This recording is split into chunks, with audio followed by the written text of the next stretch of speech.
Safi kabisa. Bwana wanakuita kama Kiseme. Unazungumziaje hii filamu ya Mission Impossible?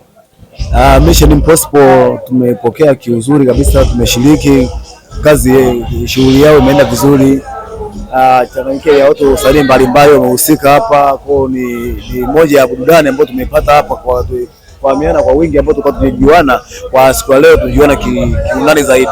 Okay, umejifunza nini kutoka kwa wasanii wa Mission Impossible pamoja na kama msanii ambaye anafanya tasnia hii ya uigizaji?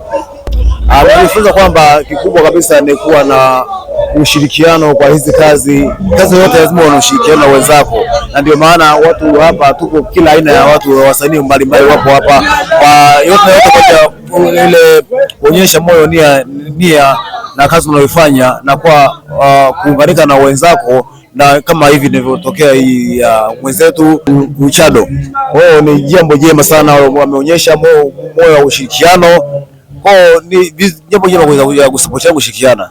Okay, tunaona tayari tasnia ya kwenye upande wa YouTube kama design fulani watu wengi wameivamia na vijana wengi wanaendelea kufanya vizuri kama kina Clamvevo, kina Kicheche. Sasa sijajua umejipangaje katika tasnia hii ya Bongo Movie?